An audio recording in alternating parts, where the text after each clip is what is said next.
안녕하세요. 라디오처럼 듣는 세계적인 운동 정보입니다. 수만 편의 논문을 AI와 분석하고 대신 읽어드립니다. 이제 매일 운동하면서 편하게 듣기만 하세요. 오랫동안 운동하셨는데 거울 속 내 모습이 딱 좋은 몸, 그 이상으로 안 가는 것 같아서 좀 답답하신 분들 계시죠. 뭐 가슴 안쪽이 좀 비어 보인다거나 어깨가 그냥 밋밋하다거나 아니면 다리 근육 갈라지는 게 좀 아쉽다거나 왜 우리는 딱 거기서 멈출까요? 오늘 그 좋음을 넘어서요. 진짜 최상위급, 소위 S+급 몸을 만드는 그 과학적인 원리, 그리고 아주 정교한 설계도를 한번 깊게 파헤쳐 보려고 합니다. 검증된 지식으로 여러분의 잠재력을 정말 극한까지 끌어올릴 방법, 저희가 명확하게 좀 알려드릴게요. 특히 근성장의 핵심 원리를 약간 다르게 해석하는 것부터 시작해서요. 상체, 하체, 각 부위를 정말 예술작품 만들듯이 조각하는 그런 디테일들, 그리고 마지막에는 궁극적으로 나에게 딱 맞는 프로그램을 어떻게 설계하는지 그 비법까지 이 성장의 벽을 확 허물어버릴 비밀들이 공개될 거니까요. 절대 놓치시면 안 됩니다. 근육 성장의 핵심 요인으로 보통 세 가지를 이야기하잖아요. 기계적 장력, 근육 손상, 그리고 대사 스트레스. 이 중에서 가장 중요한 건 어떤 걸까요? 네, 그 셋 중에서 핵심은 역시 기계적 장력입니다. 기계적 장력이요? 그렇죠. 근섬유에 가해지는 그 물리적인 힘이요. 이게 근육 성장 신호를 보내는 가장 중요한, 어떻게 보면 시작점이죠. 그래서 점진적으로 더 큰 장력을 계속 주는 거. 점진적 과부하라고 하죠. 이게 중요합니다. 아, 그렇군요.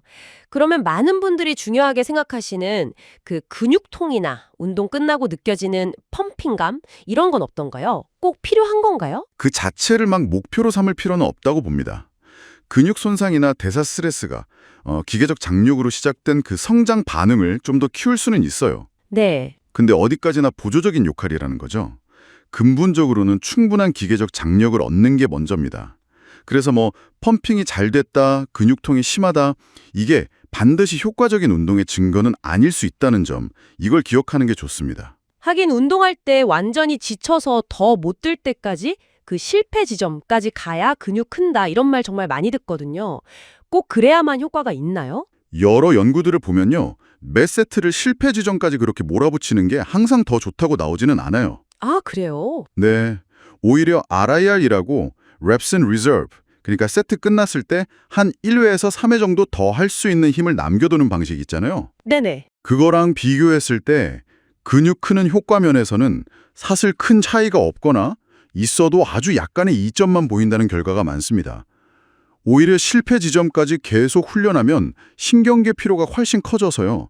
이게 다음 운동이나 전체적인 회복에 안 좋은 영향을 줄 수 있어요. 결국 피로만 잔뜩 쌓이고 실제 근성장에는 별 도움이 안 되는 그 정크 볼륨을 피해야 한다. 이런 관점이시군요. 바로 그겁니다. 대부분은 세트 끝날 때 1, 2, 3회 정도 여유를 두는, 즉 RIR 1에서 3 정도로 훈련 강도를 조절하면 과도한 피로 없이도 충분한 성장 자극을 줄 수 있다는 거죠. 효율적으로요. 그럼 실패 지점 훈련은 아예 안 하는 게 좋은 건가요? 아니요, 그렇다기보다는 세트 마지막 반복이나 아니면 특정 운동에만 좀 전략적으로 가끔씩 활용하는 게 더 현명할 수 있다는 겁니다. 사실 실패에 가까워지는 그 높은 수준의 노력 자체가 중요한 거지 실패라는 그 행위 자체가 꼭 필요한 건 아닐 수 있다는 거죠. 그렇군요. 근육을 좀 효과적으로 키우려면 모든 근섬유, 특히 그 성장 잠재력이 크다는 속근섬유까지 잘 써야 할 텐데요. 이건 어떻게 가능할까요? 우리 몸은 그 해내만 크기 원칙이라는 게 있어요. 힘을 쓸 때 동원하기 쉬운 작은 운동 단위부터 쓰기 시작해서 점점 더 큰 힘이 필요하면 그제야 동원하기 어려운 큰 운동 단위 순서로 근섬유를 동원하거든요. 네. 당연히 무거운 무게를 들면 처음부터 큰 힘이 필요하니까 역치가 높은 큰 운동 단위들이 바로 동원되겠죠. 근데 여기서 중요한 점은 좀 가벼운 무게로 하더라도 실패 지점에 아주 가깝게, 그러니까 굉장히 높은 노력을 기울여서 근육이 피로해지면 그때도 역시 큰 운동 단위들이 동원된다는 겁니다. 아, 가벼운 무게로도요? 네, 핵심은 무게 자체가 아니라 높은 수준의 노력인 거죠. 이게 고중량이든 저중량, 고반복이든 달성될 수 있다는 점입니다. 물론 장기적으로 크려면 점진적 과부하 원칙은 계속 적용해야 하고요. 운동할 때 전체 가동 범위 풀 롬으로 하는 게 기본이라고들 하잖아요. 근데 요즘에는 특히 근육이 길게 늘어난 상태, 그 신장된 자세에서의 자극이 근성장이 엄청 중요하다고 강조되는 것 같아요. 네, 맞습니다. 신장 매개성 근비대라는 개념인데요. 최근에 아주 주목받고 있죠. 근육이 최대로 늘어난 상태에서 받는 그 기계적 장력이 다른 어떤 지점보다도 강력한 성장 신호가 될 수 있다는 연구들이 계속 나오고 있습니다. 오, 흥미로운데요? 그래서 예를 들면 덤벨 플라이나 시티드 레그 컬, 프리처 컬처럼 근육이 길게 늘어나는 지점을 좀 강조하는 운동들이 근비대에 특히 더 효과적일 수 있다는 거죠. 아, 그래서 전체 가동 범위 중에서도 근육이 쫙 늘어나는 아래쪽 절반만 반복하는 거? 그 신장성 부분 반복, 영어로 lengthened partials, LP라고 하던데 이런 테크닉이나 아니면 무게 내리는 동작, 그 편심성 수축을 일부러 천천히 하면서 강조하는 방법들이 도움이 될 수 있다. 이런 말씀이시군요. 그렇습니다. 기본은 전체 가동 범위 운동이지만 특정 근육 성장을 더 극대화하고 싶을 때 전략적으로 신장된 자세에서의 자극을 더 주려고 LP를 쓰거나 내리는 동작을 천천히 제어하는 건 좋은 접근법이 될 수 있습니다. 근육이 최대로 늘어난 상태에서 충분한 장력을 느끼게 하는 거, 그게 중요한 목표 중 하나라고 볼 수 있겠죠. 운동 순서도 항상 고민이에요. 보통은 스쿼트나 벤치프레스 같은 큰 운동, 복합관절 운동을 먼저 하고 나서 작은 근육 운동을 하라고 하잖아요. 혹시 다른 접근법도 있을까요? 이걸 나타내는 근력 곡선이라는 걸 고려해 볼 수도 있습니다. 근력 곡선이요? 네. 예를 들어서 근육이 가장 강한 그 중간 범위에서 최대 부하를 효과적으로 다룰 수 있는 운동을 일부러 제일 먼저 하거나 아니면 특정 근육을 미리 좀 지치게 만드는 사전 피로 방식을 쓸 수도 있고요.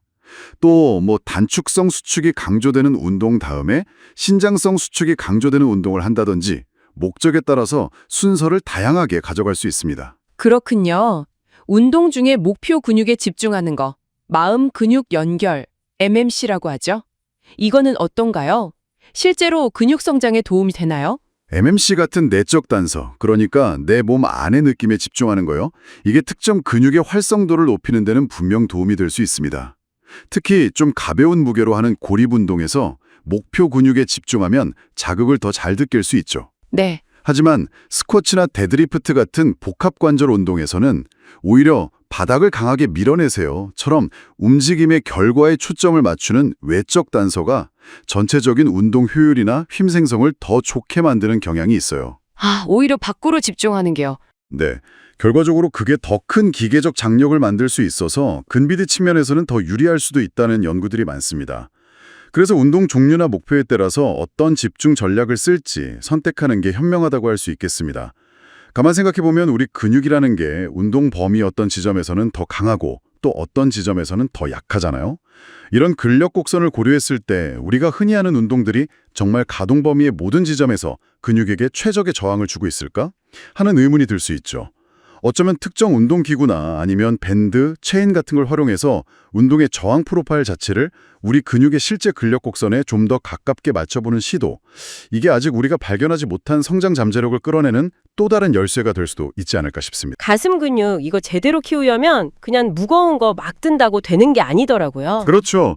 그 생체 역학, 우리 몸이 힘을 어떻게 쓰고 어떻게 움직이는지 이걸 좀 알아야 해요. 네, 운동 하나하나를 좀 더 정밀하게 다듬어야 하고요. 가슴 근육도 보면 위쪽, 그러니까 쇄골두, 중간에 흉골, 득골두, 어떨 땐 아래쪽 복부두까지 나뉘는데 하는 역할은 비슷해요.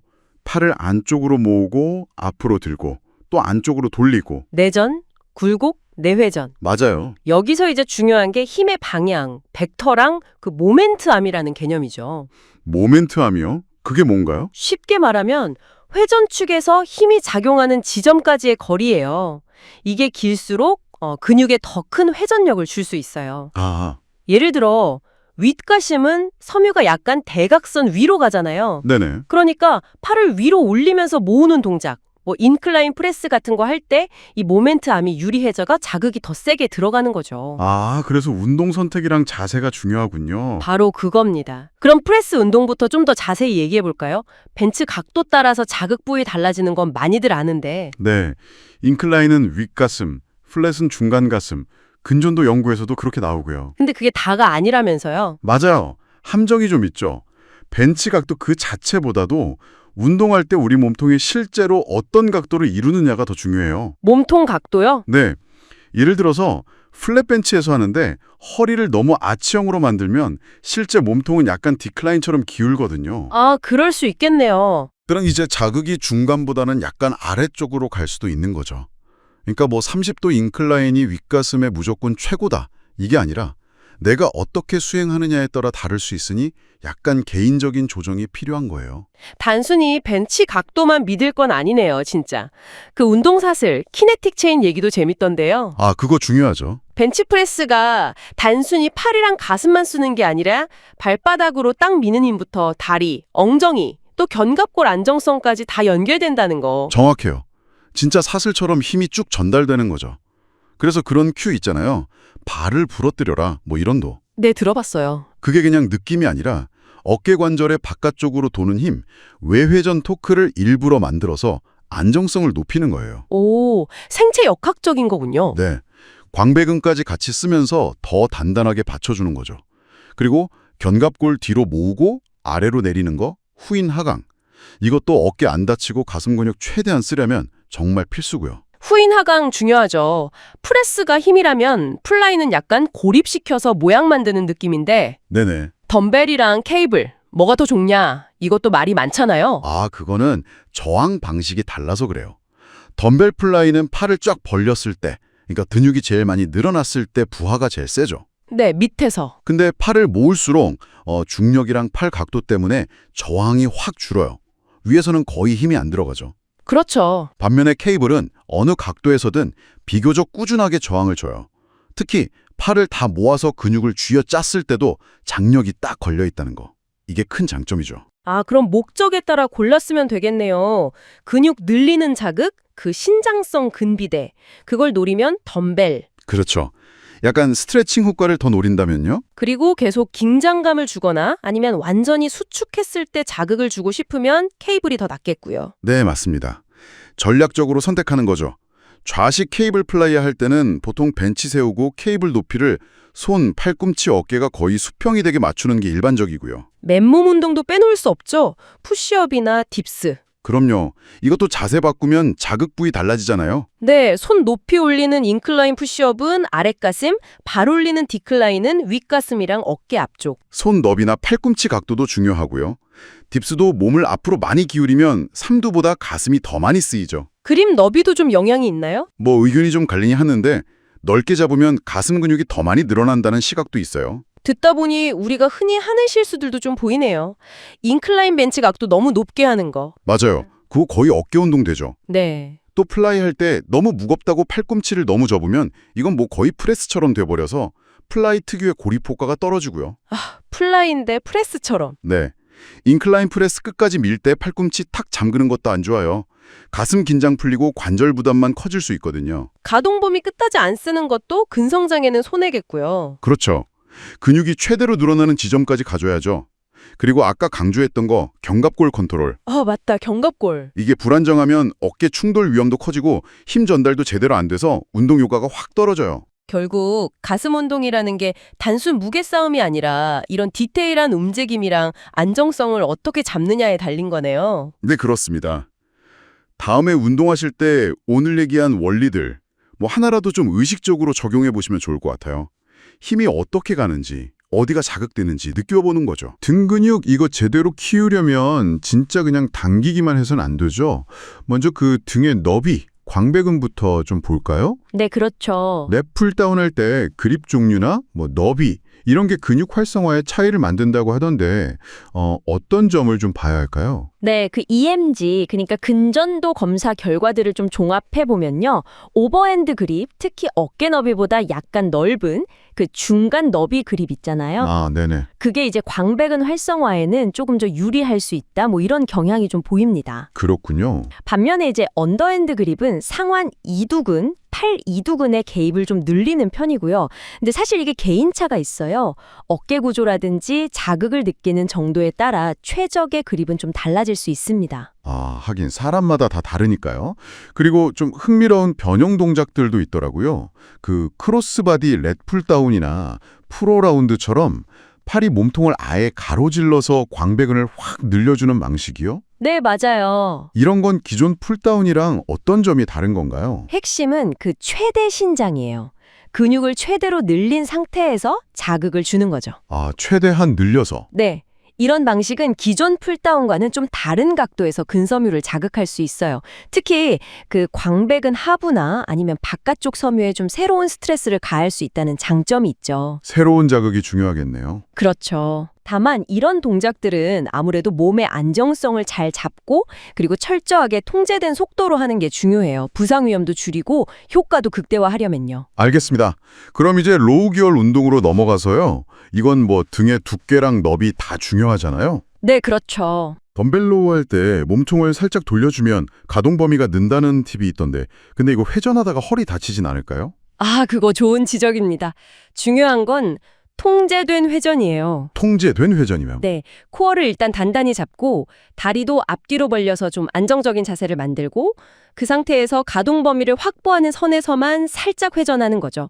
막 몸을 비트는 건 당연히 피해야 하고요. 네네. 그리고 이때 팔꿈치를 몸통에 좀 가깝게 붙여서 엉덩이 쪽으로 당기는 궤적, 이걸 유지해야 광배근을 제대로 타겟할 수 있습니다. 아, 팔꿈치 궤적이 중요하군요. 가동 범위를 또 최대로 늘리는 방법으로 데피싯 펜들레이 로우라는 것도 있던데요. 발을 살짝 높여서 바닥에서 더 깊게 당기는 거예요. 네, 맞습니다. 이것도 결국은 가동 범위를 인위적으로 늘리는 거예요. 바닥에서 시작하는 로우의 가동 범위를 더 늘려서 광배근이 최대로 늘어난 지점, 그러니까 그 최대 신장 지점에서 더 강한 자극을 주려는 거죠. 이것도 신장성 자극이 핵심이네요. 그렇죠. 이게 소위 신장 맥의 근비대를 유도하는 아주 효과적인 방법 중 하나로 알려져 있어요. 근육이 늘어난 상태에서 큰 장력을 받는 게 근성장에 중요하다는 연구 결과들이 꽤 많거든요. 그렇군요. 할 때는 몸통을 바닥이랑 거의 평행하게 유지하고 당길 땐 좀 폭발적으로 당기더라도 내려놓을 때는 천천히 통제하는 게 핵심입니다. 그럼 그 신장성 부분 반복이라는 기법도 비슷한 맥락인가요? 근육이 제일 늘어난 구간에서만 반복하는 거요? 네, 그렇습니다. 전체 가동 범위로 세트하다가 이제 실패 지점에 거의 다다르면 그 후에 추가로 더 하거나 아니면 아예 이 방식만으로 운동을 하기도 하고요. 아예 따로요? 네, 연구들을 보면 근육이 늘어난 상태에서의 자극만으로도 상당한 근성장을 유발할 수 있고 어떤 경우에는 전체 가동 범위 운동만큼 혹은 그 이상 효과를 보이기도 한다고 해요. 특히 광배근처럼 깊게 늘어날 수 있는 근육에 적용해 볼 만하죠. 흥미롭네요. 자, 이제 등의 두께, 입체감을 만드는 승모근으로 가볼게요. 상부, 중부, 하부로 나뉘는데 특히 중부랑 하부 승모근을 위한 켈소 슈러그라는 운동이 좀 독특했어요. 아, 켈소 슈러그요? 네. 이건 일반 슈러그랑 어떻게 다른 거죠? 가장 큰 차이는 이제 인클라인 벤치, 한 45도 정도 기울여진 벤치에 엎드려서 한다는 거예요. 아, 엎드려서? 네. 네. 그러니까 하체 반동이나 다른 불필요한 움직임을 거의 원천적으로 차단할 수 있죠. 그래서 중부나 하부 승모근, 그리고 그 안쪽에 있는 능형근의 자극을 딱 집중시키기 좋아요. 구립이 잘 되겠네요. 그렇죠. 핵심은 그냥 어깨를 으쓱 하는 게 아니에요. 견갑골, 그러니까 날개뼈 자체를 아래로 누르면서 하강, 등 중앙으로 꽉 모아주는 후인, 움직임, 여기에 집중해야 합니다. 어깨뼈를 아래로, 그리고 뒤로 모은다. 이 느낌을 찾는 게 중요해요. 아, 그냥 으쓱이 아니군요. 로우 동작할 때도요. 단순히 팔로만 당기지 말고 이 견갑골 움직임이 주요하다고 강조된 부분도 있었거든요. 앞으로 최대한 내밀었다가 전인, 뒤로 완전히 당겨주는 후인 거요. 이게 왜 그렇게 중요한가요? 이게 바로 등 운동의 숙련도를 가르는 핵심 중 하나라고 볼 수 있어요. 아, 정말요? 네. 견갑골을 가동 범위 끝까지 완전히 움직여주면 능형근이나 중부 승모근을 포함해서 등 중앙부 근육들을 훨씬 깊고 완전하게 자극할 수 있거든요. 훨씬 깊게요? 상태에서 팔로만 당기는 로우인데 이러면 등 근육의 잠재력을 다 못 쓰는 거죠. 견갑골을 얼마나 잘 컨트롤하느냐가 등 발달 수준을 결정한다고 봐도 과언이 아닙니다. 와, 견갑골 컨트롤이 그렇게 중요하군요. 지금까지 광배근, 승모근 위주로 봤는데 혹시 등 운동에서 놓치기 쉬운 다른 디테일 같은 건 없을까요? 예를 들면 팔꿈치 경로 같은 거요? 아, 그것도 중요하죠. 팔꿈치를 어떤 궤적으로 움직이냐에 따라 자극 부위가 달라지거든요. 네. 예를 들어 광배근을 주로 타겟한다면 팔꿈치를 아래, 그리고 몸통 뒤쪽, 약간 엉덩이 방향으로 당기는 경로가 좀 유리하고요. 반면에 중부나 상부 승모근 아니면 후면 삼각근을 좀 더 겨냥하고 싶다면 팔꿈치가 몸통에서 조금 더 멀어지고 높게 당겨지는 경로를 선택할 수 있습니다. 아, 목표 근육에 따라 달라지는군요. 네. 그리고 그립 선택도 마찬가지예요. 개인의 어깨 상태나 뭐 상완 이두근이나 상완근, 개입을 좀 조절하고 싶으면 오버핸드 말고 언더핸드나 뉴트럴 그립도 고려해 볼 수 있고요. 결국 다 연결되어 있네요. 그리고 등 운동의 기본 바탕이 되는 그 척추기립근 역할도 빼놓을 수 없잖아요. 아, 그럼요. 아주 중요하죠. 직접적인 운동 말고는 어떻게 관리해야 할까요? 척추기립근은 뭐 모든 등 운동, 특히 로우나 데드리프트 같은 무거운 운동할 때 척추를 안정적으로 딱 지지해주는 핵심 근육이거든요. 네. 이 근육들이 약하면 당연히 자세가 무너지고 부상 위험도 커지죠. 그래서 뭐 백 엑스텐션이나 굿모닝 같은 직접적인 단련도 중요하지만 사실 모든 운동에서 척추 중립을 잘 유지하고 코어를 활성화하는 그 습관 자체가 기립근을 강화하고 보호하는 가장 기본적인 방법이라고 할 수 있습니다. 마지막으로 그 마음 근육 연결 얘기도 나왔는데 등 근육은 특히 눈으로 직접 보기가 어려우니까 이게 더 중요할 것 같아요. 정확합니다. 등 근육은 안 보이니까 더 의식적으로 해당 근육의 수축이랑 이완에 집중하는 게 중요해요. 네. 근육이 최대로 수축하는 지점에서는 잠시 멈춰서 꽉 짜주고 정점 수축, 또 늘어나는 구간에서는 무게에 저항하면서 천천히 통제하는 신장성 수축 연습이 필요합니다. 다양한 각도나 운동 방식을 시도하면서 등 근육의 움직임을 계속 느끼려고 노력하는 것. 이게 바로 마음 근육 연결을 강화하는 길이죠. 결국 압도적인 등 근육을 만든다는 건 단순히 뭐 무거운 무게를 드는 걸 넘어서는 문제인 것 같아요. 방금 살펴본 것처럼 견갑골의 움직임을 얼마나 잘 통제하고 활용하는지, 근육을 최대 범위로 늘리고 수축시키는 그런 기술적인 디테일, 그리고 목표 근육에 대한 집중력, 이런 것들이 다 복합적으로 작용한 결과라고 할 수 있습니다. 입체적인 3D 어깨, 이거 만들려면 전면, 측면, 후면, 삼각근의 그 균형 잡힌 발달이 중요하잖아요. 네, 맞습니다. 각 부위가 하는 역할도 다르고 또 자극을 주는 가장 좋은 방법도 조금씩 다르죠. 그렇죠. 단순히 막 미는 운동만 한다고 되는 게 아닌 것 같아요. 네. 그래서 각 삼각근 부위의 역할을 먼저 이해하고 거기에 맞는 전략을 짜는 게 중요합니다. 우선 어깨 전체 발달에 아주 중요한 오버헤드 프레스, OHP부터 한번 볼까요? 아, OHP요?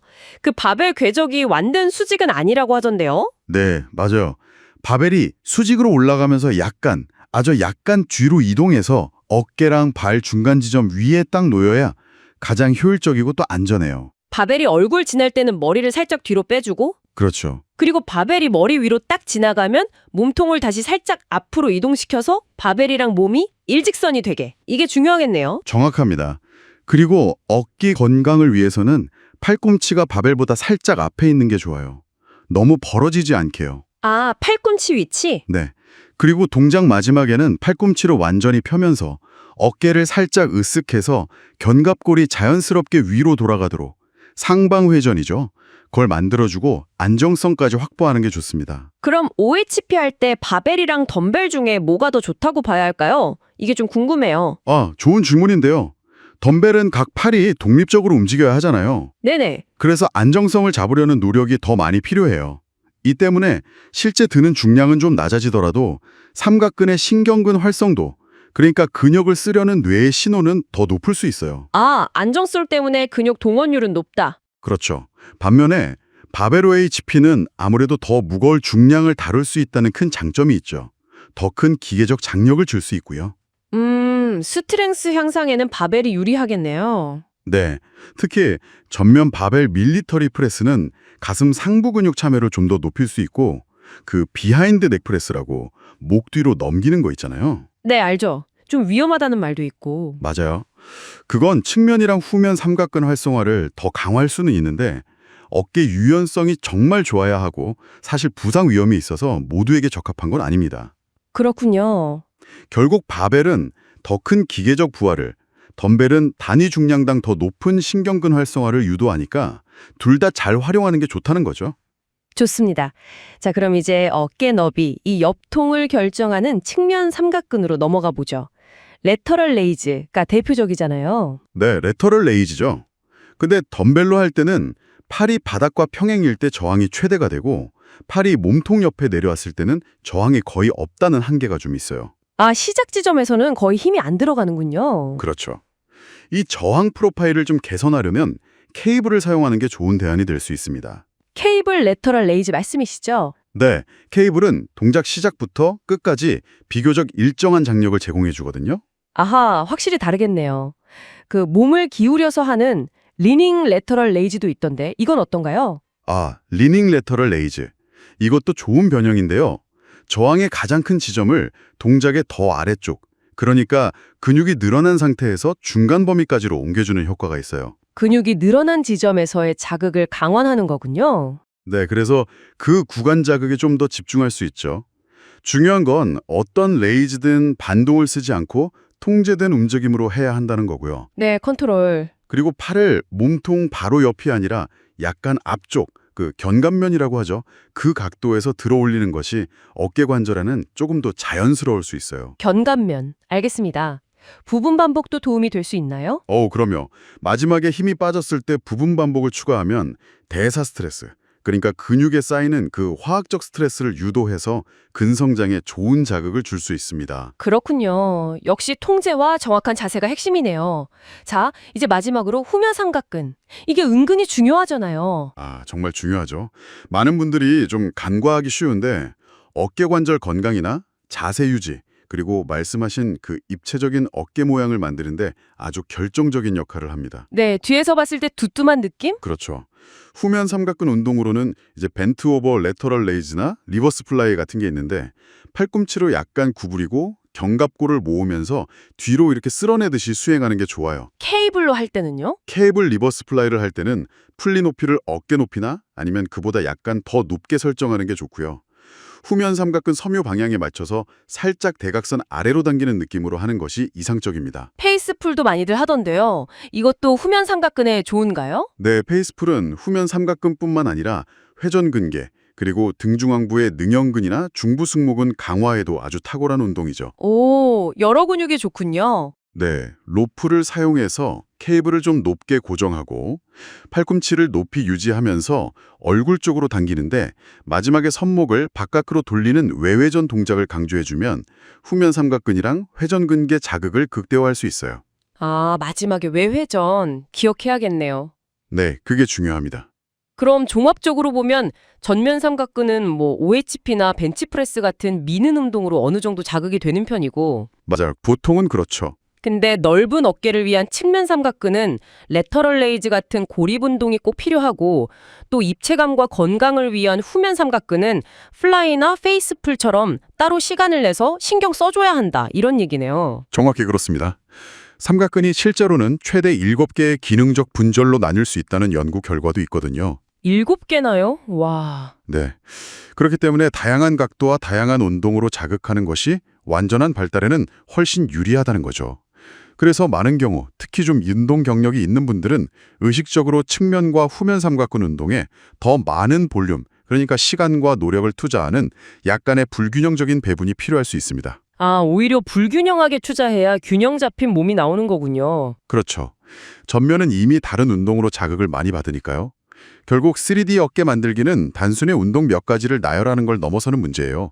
전면, 측면, 후면, 각 부위, 심지어 그 안에 세부 영역까지 고려해서 자극을 최적화하는 좀 더 정교하고 섬세한 접근이 필요하다는 점을 기억해 주시면 좋겠습니다. 인상적인 팔 근육을 만드는 건 그냥 덤벨 들었다 놨다 하는 것 이상인 것 같아요. 팔 근육 각 부분의 어떤 해부학적 구조나 기능을 좀 정확히 알고 그래야 제대로 공략할 수 있겠죠. 특히 뭐 이두근 봉우리나 두께 아니면 삼두근의 그 세 갈래를 다 키우려면 말이죠. 맞아요. 정말 무게 자체보다는 어떻게 드느냐, 이게 훨씬 중요해요. 우선 팔 앞쪽, 그 이두근부터 한번 볼까요? 이두근은 크게 두 갈래로 나뉘잖아요. 팔 바깥쪽에 봉우리를 만드는 장두, 그리고 안쪽에서 두께를 담당하는 단두가 있죠. 물론 그 깊숙한 곳에 상완근도 전체 팔 크기에 기여하고요. 아, 그럼 우리가 흔히 말하는 그 이두 뽕긋함, 그 봉우리는 장두 역할이군요. 그럼 이 장두를 제대로 자극하려면 어떻게 해야 할까요? 그냥 일반적인 컬 동작만으로는 좀 부족한가요? 네, 그 장두는 어깨 관절을 지나가거든요. 그래서 팔이 몸통보다 좀 뒤로 갈 때, 그러니까 신전 상태일 때 가장 많이 늘어나요. 이 원리를 이용하는 거예요. 예를 들면 인클라인 벤치에 기대서 하는 덤벨 컬 있죠. 그건 팔이 자연스럽게 뒤로 가면서 장두를 시작 지점부터 강하게 자극할 수 있어요. 아니면 바벨을 몸에 스치듯이 올리면서 팔꿈치를 뒤로 빼는 드래그 컬. 이것도 같은 원리로 장두를 타겟하는 거고요. 아하, 팔꿈치를 몸통에 붙이고 좀 좁게 잡는 네로우 그립 컬도 그래서 장두에 도움이 되는 거군요. 그럼 반대로 팔 두께, 즉 단두는 어떻게 키우는 게 좋을까요? 단두는 반대로 생각하시면 돼요. 팔이 몸통 앞에 있거나 아니면 그립을 넓게 잡을 때 더 활성화되거든요. 그 팔을 패드에 딱 고정하고 하는 프리처 컬 같은 거 있잖아요. 이건 특히 팔을 완전히 접었을 때, 그러니까 수축 지점에서 단두에 아주 강한 자극을 줄 수 있죠. 또 바벨 컬 할 때 일부러 좀 넓게 잡는 와이드 그립도 단두 자극에 유리하고요. 뭐 컨센트레이션 컬이나 스파이더 컬처럼 상체를 숙여서 팔을 앞으로 누러뜨리고 하는 운동들, 이것도 단두 수축에 효과적이에요. 그립 너비나 팔 위치 말고도 그 손목을 바깥으로 돌리는 동작, 회회라고 하죠. 이것도 이두근의 중요한 기능이라고 들었는데요. 네, 맞아요. 그 회회 동작을 할 때도 장두랑 단두가 약간 다르게 작용해요. 그래서 손목 각도를 어떻게 하느냐에 따라서도 또 다른 자극을 줄 수 있다는 거죠. 그리고 또 하나 생각해 볼 게 운동기구마다 저항이 가장 강하게 걸리는 지점이 다르다는 거예요. 덤벨 컬은 보통 중간 지점에 제일 힘들잖아요. 근데 케이블 컬은 세팅에 따라서 시작이나 끝 지점에서도 저항을 강하게 줄 수 있고요. 프리처 컬은 보통 동작 초반에서 중간 지점이 가장 힘들죠. 예를 들어서 인클라인 덤벨 컬은 팔이 완전히 펴진 제일 밑에서는 저항이 약한데 만약 케이블로 인클라인을 하면 그 지점에서도 계속 저항을 줄 수 있어서 근성장에 좀 다른 종류의 자극을 줄 수 있는 거죠. 그렇군요. 와, 이두근만 해도 고려할 게 진짜 많네요. 그럼 이제 팔 뒤쪽 삼두근으로 넘어가 볼까요? 여기는 세 갈래나 있다면서요? 네, 장두, 외측두, 내측두 이렇게 세 부분이에요. 이 중에서 장두는 이두근의 장두처럼 어깨 관절을 지나가요. 그래서 팔을 머리 위로 이렇게 들어올리는 동작, 즉 어깨가 굴곡된 상태에서 가장 효과적으로 자극이 돼요. 오버헤드 익스텐션이나 아니면 누워서 바벨을 머리 뒤로 넘기는 스컬 크러셔 같은 운동들이 삼두근 장두 발달에는 아주 중요합니다. 옆에서 봤을 때 팔 뒤쪽이 약간 말발굽 모양처럼 보이게 하는 거요. 그게 외측두인가요? 정확해요. 그게 바로 외측두예요. 외측두는 팔을 강하게 쫙 펴는 동작에서 아주 중요한 역할을 하죠. 좁게 잡고 하는 클로즈 그립 벤치프레스나 딥스 같은 이런 프레스 운동들, 또는 케이블 푸시다운 할 때 손등이 위로 가게 하는 프로네이티드 그립이나 손바닥이 마주보게 하는 뉴트럴 그립으로 하면 외측두를 강하게 자극할 수 있어요. 마지막으로 내측두는요. 이 부위는 사실 좀 생소한데요. 내측두는 사실 대부분의 삼두근 운동에 다 참여해요. 뭐랄까, 숨은 조력자 같은 근육이랄까요? 특히 팔꿈치를 펴는 그 마지막 구간에서 많이 쓰이죠. 리버스 그립, 그러니까 손바닥이 위로 향하게 잡고 하는 푸시다운이나 프레스 동작처럼 팔뚝, 전원을 바깥으로 돌리거나 회회, 중립 상태를 유지할 때 조금 더 강조될 수 있어요. 전반적으로 보면 삼두근에는 딥스나 클로즈 그립 벤치프레스 같은 복합둔 운동이 여러 머리를 동시에 자극하는 데 매우 효과적이고요. 실제로 EMG, 근활성도 연구에서도 딥스가 삼두근 전체를 자극하는 데 아주 탁월하다, 이런 결과들이 꽤 있어요. 들어보니까 결국 팔 운동은 이 팔꿈치 위치 그리고 손목의 방향이나 그립 너비 또 운동 범위를 어떻게 가져가느냐 이런 어떤 디테일 싸움이군요. 바로 그거예요. 팔꿈치를 딱 안정적으로 고정하고 목표 근육에 맞는 움직임을 만드는 게 정말 중요해요. 이게 부상 예방에도 필수적이고요. 그래서 다양한 그립, 손바닥 위, 아래, 마주보게를 활용하고 기본적으로는 전체 가동 범위를 다 쓰는 게 좋지만 때로는 특정 지점을 좀 더 강조하기 위해서 부분 반복 같은 전략을 쓸 수도 있는 거고요. 결국 이 최상급 팔 근육을 만드는 과정은요, 단순히 무게 올리고 횟수 채우는 거랑 정말 거리가 멀어요. 그립 하나 바꾸는 거, 팔꿈치 각도 조금 트는 거, 사용하는 도구의 그 미묘한 차이가 각 근육 부위에 어떻게 다른 자극을 주는지 이걸 이해하고 섬세하게 활용하는 정밀한 접근이 필요한 거죠. 어쩌면 이건 팔 운동뿐만이 아니라 우리 몸의 다른 부위를 훈련할 때도 똑같이 한번 적용해 볼 수 있는 그런 원칙일지도 모르겠습니다. 엘리트 수준의 상체 근비대를 진짜 제대로 하려면요. 그냥 뭐 정해진 루틴만 따라해선 좀 어렵습니다. 네, 맞아요. 이게 과학적인 원칙에 딱 기반해서 우리 몸에 맞게 계속 뭐랄까 조율해 나가야 하는 거죠. 여러 요인이 있겠지만 역시 제일 핵심은 기계적 장력이 아닐까 싶어요. 그렇죠. 근육 성장을 이끄는 건 결국 그 기계적 장력, 그러니까 근육이 직접 받는 물리적인 스트레스예요. 물론 뭐 근육 손상이나 그 펌핑이라고 하는 대사 스트레스도 있긴 하지만요. 있긴 하지만 장기적인 성장의 진짜 주 동력은 점진적으로 늘어나는 기계적 장력이라고 봐야 합니다. 여기서 또 중요한 개념이 자극 대 피로 비율, SFR인데요. 아, SFR. 그러니까 어떤 운동이 근성장이라는 자극은 많이 주면서 불필요한 피로는 좀 적게 쌓는지를 따지는 거군요. 바로 그거죠. 똑같이 힘들어도 어떤 건 목표 근육만 딱 지치게 하고 이건 SFR이 높은 거죠. 네네. 반면에 어떤 건 그냥 온몸을 녹초로 만들어서 회복만 더디게 할 수 있거든요. 이게 낮은 SFR이고요. 아, 피로가 너무 쌓이면 오히려 손해니까. 맞습니다.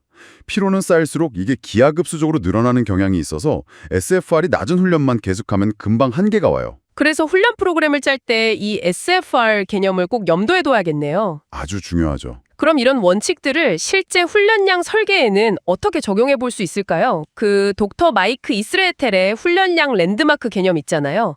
MV, MEV, MAV, MRV. 아, 네. 그거 아주 유용한 가이드라인입니다. MEV는 근성장을 위한 최소한의 훈련량, 그러니까 시작점 정도로 보고요. 네. MAV는 가장 효과적으로 성장하는 그 훈련량 범위라고 이해하면 좀 쉬워요. 그럼 보통 그 MAV 범위 안에서 훈련하는 거군요. 네, 거기서 훈련하다가 최대 회복 가능 볼륨, MRV에 가까워진다 싶으면 이제 조절을 하는 거죠. 디로드 같은 걸로요. 예를 들어 팔 근육은 주당 한 6세트에서 12세트 이상, 후면 삼각근 MAV는 한 4에서 12세트 정도로 얘기되던데요. 네, 그런 식으로 제한되곤 하죠. 물론 개인차는 크지만 대략적인 출발점과 목표 범위를 제공해 주니까요. 거기서 시작해서 점진적으로 MAV를 향해 볼륨을 늘려가는 겁니다. 그 볼륨을 늘리는 거, 즉 점진적 과부하가 핵심인데 이게 단순히 무게만 올리는 건 아니잖아요. 그럼요. 방법은 아주 다양합니다. 같은 무게로 반복 횟수를 늘리는 거 당연히 포함되고요. 세트 수를 늘리는 것도요? 네, 세트 수를 늘리거나 아니면 세트 사이 쉬는 시간을 좀 줄여보는 것도 좋은 전략이죠. 아, 휴식 시간 단축도 과부하가 될 수 있군요. 그렇죠. 운동 자세를 더 좋게 만들어서 목표 근육에 자극을 집중시키는 거나 운동 속도를 조절하고 또 가동 범위를 최대한 활용하는 것도 다 점진적 과부하에 해당됩니다. 뭐 드롭 세트나 슈퍼 세트 같은 고급 테크닉도 가끔 쓸 수 있겠고요. 네, 때로는 유용할 수 있습니다. 장기적으로 계속 성장하려면 이런 과부하를 좀 계획적으로 적용해야 할 텐데요. 주기화라는 개념이 그래서 나온 거죠. 맞습니다. 계획된 변화가 중요해요.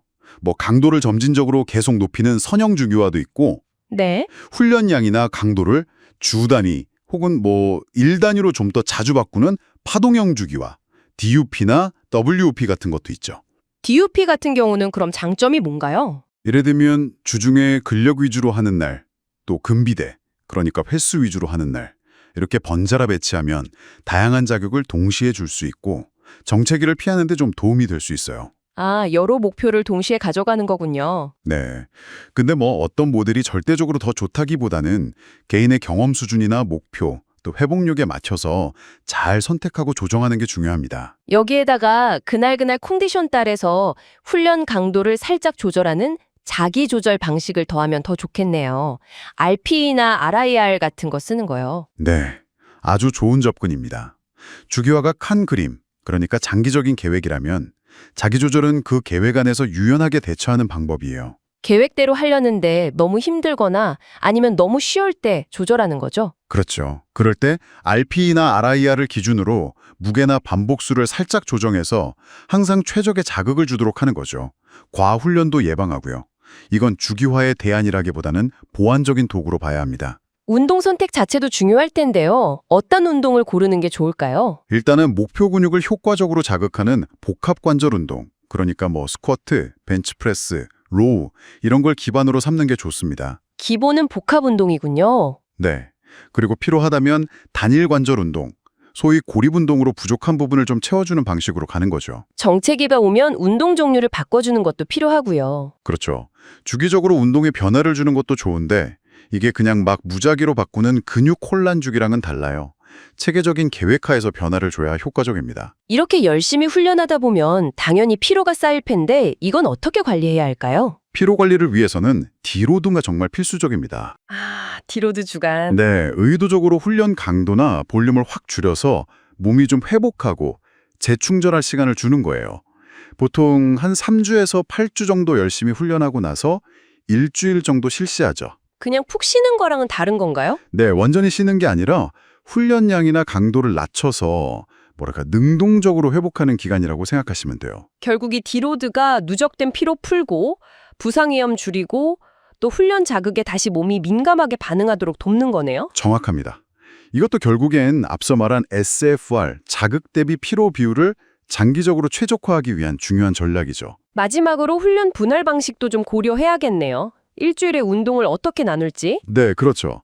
주 4회에서 6회 정도 훈련한다면 보통 상체 하체 분할이나 아니면 많은 분들이 하는 푸시플래그, PPL 분할이 일반적이죠. PPL은 상체 운동 빈도를 좀 더 가져갈 수 있다는 장점이 있고요. 맞아요. 상체 운동을 주 4회 할 수 있으니까 상체 발달에 좀 더 집중하고 싶을 때 유리할 수 있습니다. 결국 어떤 분할을 선택할지는 우리가 일주일에 운동 몇 번 할 수 있는지, 또 회복은 잘 되는지, 생활 패턴은 어떤지 이런 걸 다 고려해서 정해야겠군요. 스쿼트 할 때 있잖아요. 그 바벨이 발 중간 위에 딱 있어야 한다는 거. 이게 왜 중요한지부터 좀 짚어볼까요? 네. 그게 기본 중에 기본이죠. 단순히 균형 잡는 문제만은 아니고요. 그렇죠. 힘을 제대로 쓰려면 그 경로가 진짜 중요하더라고요. 부상 위험도 줄이고. 맞습니다. 바벨이 앞이나 뒤로 가면 아시겠지만 허리에 부담이 확 가거나 아니면 그냥 균형을 잃어버리죠. 네. 근데 바벨을 어디 놓느냐에 따라 또 완전 달라지잖아요. 하이바, 로우바 이렇게요. 그렇죠. 하이바는 이제 바벨을 목 뒤쪽, 그 상부 승모근 위에 얹잖아요. 그래서 상체가 비교적 좀 서 있는 편이고요. 네네. 로우바는 거기서 더 내려서 어깨 뒤쪽, 후면 삼각근까지 내리니까요. 자연스럽게 상체가 앞으로 더 숙여지게 돼요. 아, 그래서 자세가 그렇게 차이 나는 거군요. 그럼 쓰는 근육도 다르겠네요. 당연하죠. 하이바는 아무래도 상체가 서니까 허벅지 앞쪽, 대퇴사두근을 좀 더 많이 쓰게 되는 경향이 있고요. 로우바는 상체가 숙여지면서 엉덩이, 햄스트링, 그러니까 후면 사슬이랑 허리 근육까지 더 많이 개입하게 되죠. 아하. 그래서 하이바는 역도 선수들이, 로우바는 무게를 많이 드는 파워리프터들이 선호하는 거군요. 네, 그런 경향이 뚜렷하죠. 로우바가 구조적으로 조금 더 무거운 중량을 다루기에 유리한 면이 있어요. 근데 이게 바벨 위치 말고도 그 사람의 신체 구조, 특히 허벅지뼈 길이도 영향을 준다면서요. 아, 네, 정말 중요해요. 대퇴골 길이요.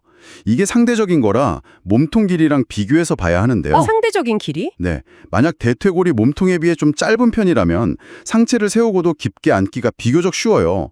그래서 하이바가 좀 더 내추럴하게 느껴질 수 있죠. 아, 그럼 반대로 대퇴골이 긴 사람은요? 그분들은 이제 깊게 앉으려면 그 바벨을 발 중간 위에 유지해야 하니까 어쩔 수 없이 상체를 좀 더 앞으로 숙여야 해요.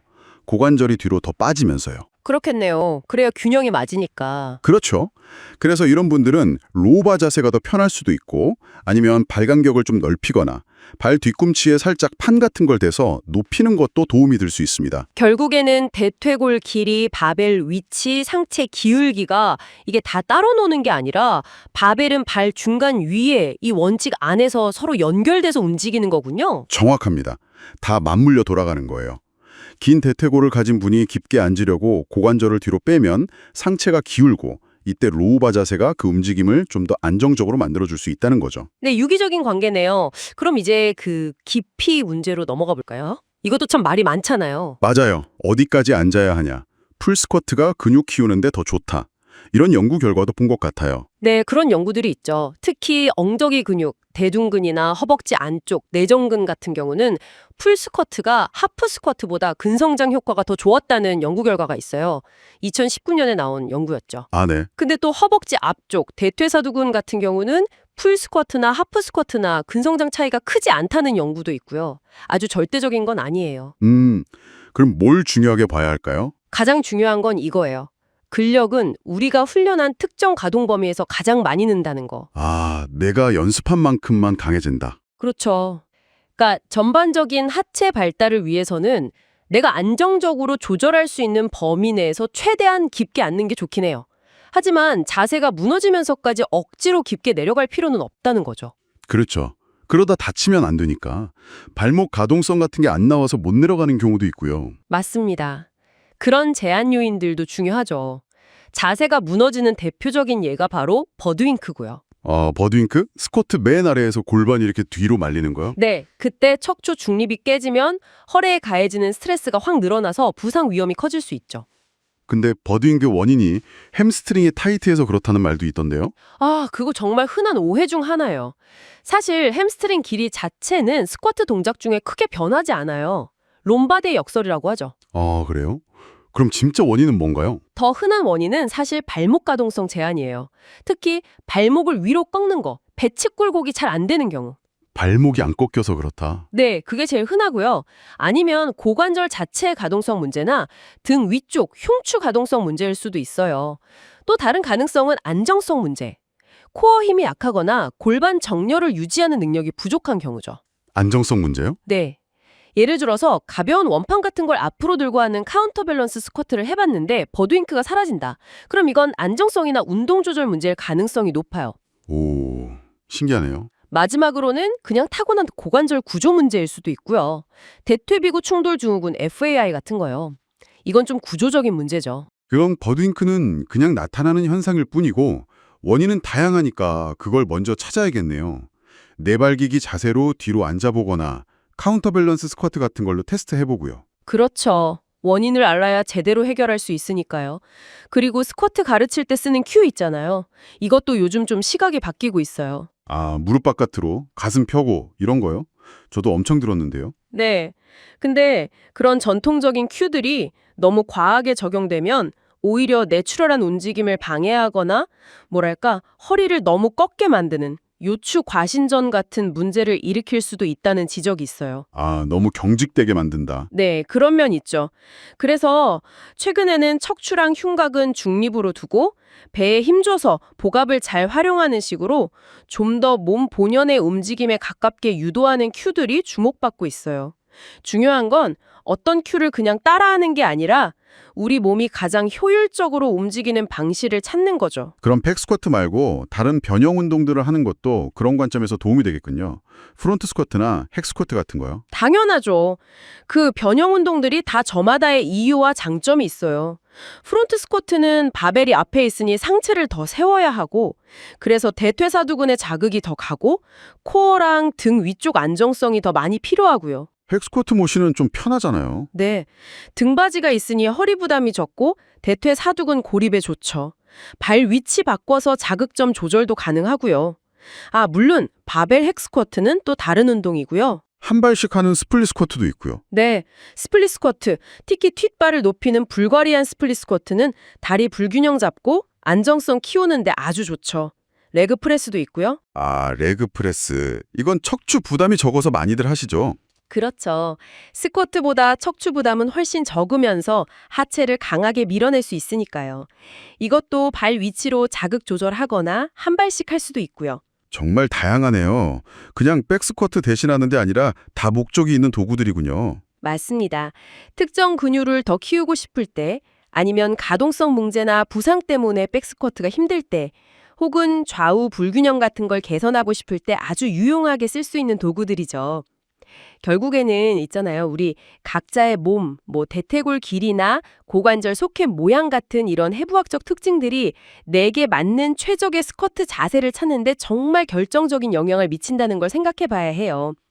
그냥 남들이 좋다는 거, 일반적인 조언만 따르기보다는 내 몸이 어떻게 생겼고 어떻게 움직이는 게 가장 효율적인지를 이해하려는 노력이 어쩌면 진짜 좋은 하체를 만드는 열쇠가 아닐까 싶습니다. 이 강력한 후면 사슬, 그러니까 둔근이랑 햄스트링, 이게 운동 능력이나 자세 유지에 진짜 중요하잖아요. 그렇죠. 거의 모든 움직임의 핵심이죠.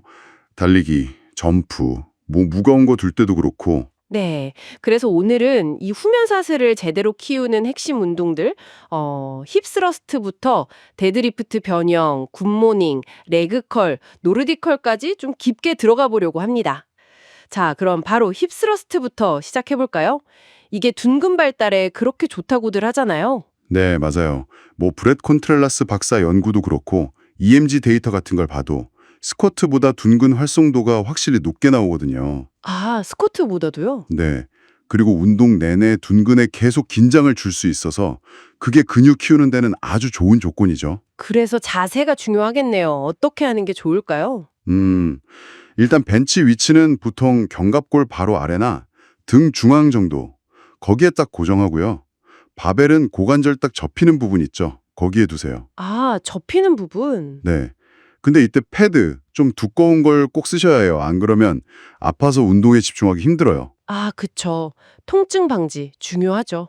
발 너비는 어깨 너비 정도, 아니면 살짝 더 넓게 벌리셔도 되고요. 중요한 건 발 뒤꿈치로 바닥을 강하게 밀면서 고관절을 완전히 펴는 거예요. 완전히 편다. 몸통이 지면과 평행하게. 네, 그렇죠. 정점에서는 둔근을 아주 꽉 쥐어짠다는 느낌으로 수축하고 허리는 계속 중립, 그러니까 곧게 편 상태를 유지해야 하고요. 내려올 때도 툭 떨어지는 게 아니라 천천히 버티면서 내려와야 합니다. 그럼 글루트 브릿지랑은 뭐가 다른 건가요? 비슷해 보이는데. 가장 큰 차이는 가동 범위예요.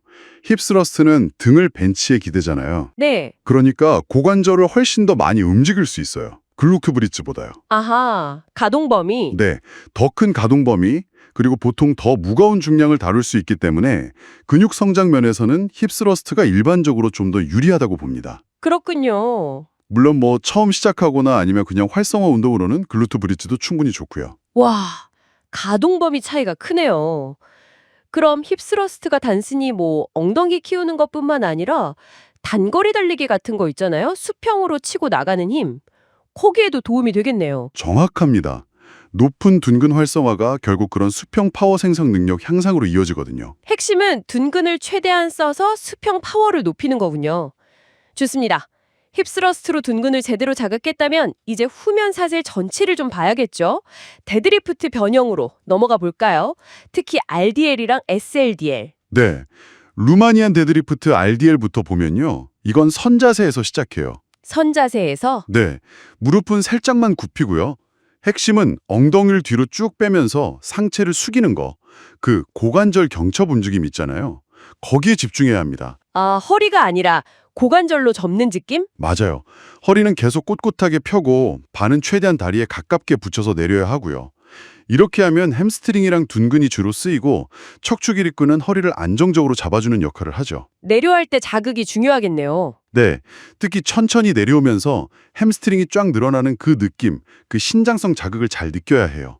그럼 스티플레그 데드리프트, SLDL은요? SLDL은 바닥에서 시작할 수도 있고요. 이름처럼 다리를 거의 편 상태, 그러니까 무릎을 거의 굽히지 않는 게 특징이에요. 거의 편 상태로. 네, 그래서 RDL보다 보통 가동 범위가 좀 더 크게 나오고 허리 아래쪽 근육의 개입이 더 커질 수 있다는 차이가 있습니다. 허리 부담이 좀 더 있을 수 있겠네요. 네, 그럴 수 있죠. 근육 키우는 관점에서 보면 RDL이 운동 내내 햄스트링의 긴장을 계속 유지하면서 그 늘어나는 구간을 통제하기가 좀 더 용이해서 근비대에는 RDL이 약간 더 유리할 수 있다고 봐요. 긴장 유지 시간이나 스트레칭 상태에서의 자극 같은 것 때문에요? 그렇죠. 그런 부분들이 근성장에 중요하거든요. 그럼 SLDL은 어떤 경우에 더 유용할까요? SLDL은 더 튼 가동 범위를 이용해서 후면 사슬 전체의 유연성을 늘리거나 좀 더 강한 스트레칭 자극을 원할 때 선택할 수 있겠죠. 유연성이 좋으신 분들이나 아니면 색다른 자극을 원할 때요. 다만 말씀하신 대로 허리 부담은 주의해야 하고요. 알겠습니다. 다음은 굿모닝인데요. 이것도 후면 사슬, 특히 척추 기립근 강화에 좋다고 하는데 이름은 좋은데 좀 위험하다는 얘기도 있더라고요. 네, 맞아요. 굿모닝도 핵심은 고관절 경첩이에요. 허리를 숙이는 게 아니라 엉덩이를 뒤로 빼면서 내려가는 거죠. 이것도 고관절이군요. 네, 무릎은 살짝 굽히고 등은 당연히 곧게 편 중립 상태 유지해야 하고요. 바벨 위치는 보통 로우바, 그러니까 어깨 뒤쪽 좀 낮은 위치에 두는 게 고관절의 부하를 걸기 좋고 더 안정적입니다. 가동 범위는 어디까지 내려가야 하나요? 상체를 바닥이랑 평행하게까지 내리기보다는 허리 보호를 위해서 한 평행보다 15도 정도, 그 위에서 멈추는 걸 보통 권장해요. 그리고 코어 긴장, 이게 정말 중요합니다. 배에 힘 꽉 주고 해야 해요. 제대로 하면 척추 주변 근육도 강해지고 고관절 움직임 패턴도 좋아져서 스쿼트나 데드리프트 같은 다른 운동에도 도움이 되겠네요? 네, 분명 그런 이점은 있습니다. 하지만 정말 조심해야 하는 운동이에요. 아, 역시 위험성이 크군요. 네, 자세가 조금만 틀어지거나 무게 욕심내면 바로 허리 부상으로 이어질 수 있거든요. 그래서 RDL 같은 운동에 충분히 익숙해진 다음에 시도하는 게 좋고, 시작할 때는 아주 가벼운 무게로, 예를 들면 백스쿼트 최대 중량의 한 25%? 그 정도로 시작해야 합니다. 25%요? 생각보다 훨씬 가볍게 시작해야 하네요. 네, 무게중심이 몸통 위쪽에 있어서 RDL보다 구조적으로 더 불안정하고 위험 부담이 크다는 걸 꼭 기억해야 합니다. 핵심은 진짜 점진적 부하랑 완벽한 자세예요. 듣고 보니 굿모닝은 정말 신중해야 할 운동이네요. 자, 그럼 마지막으로 햄스트링 자체에 좀 더 집중하는 운동들을 볼까요? 레그컬이랑 노르디컬, 햄스트링도 부위별로 자극을 다르게 줘야 한다던데요. 네, 맞습니다. 햄스트링이 여러 근육으로 이루어져 있어서요. 대표적인 게 레그컬인데 앉아서 하는 시티드 타입이랑 엎드려서 하는 프론 타입이 있잖아요. 네, 있죠? 근데 최근 연구들을 보면 마에요가 같은 연구들인데 앉아서 할 때, 즉 시티드 레그컬을 할 때 엉덩 관절이 굽혀진 상태가 되니까 햄스트링이 더 길게 늘어난 상태에서 운동하게 되거든요. 아, 앉아 있으면 햄스트링이 더 늘어나는군요. 네. 그래서 엎드려서 하는 프론 레그컬보다 허벅지 뒤쪽 주요 근육들, 그러니까 대퇴이두근 장두, BFH, 반건양근 ST, 반막연근 SM 같은 근육들의 근비대에 더 효과적이라는 결과들이 나오고 있어요. 흥미롭네요. 그럼 발목 각도는 어떻게 하는 게 좋나요? 발끝을 당겨야 하나 펴야 하나 논란이 있던데요. 아, 그 부분은 아직 좀 의견이 분분해요. 발끝을 당기는 배측 굴곡을 하면 종아리 근육, 그러니까 비복근 개입이 줄어서 햄스트링에 더 집중할 수 있다는 주장이 있고요. 반대로 발끝을 펴는 족저 굴곡이 더 낫다는 의견도 있는데 명확한 연구는 좀 더 필요해 보입니다. 그럼 어떻게 하는 게 좋을까요? 논리적으로 보면 햄스트링에 최대한 집중하려면 종아리 근육 개입을 최소화하는 게 맞겠죠.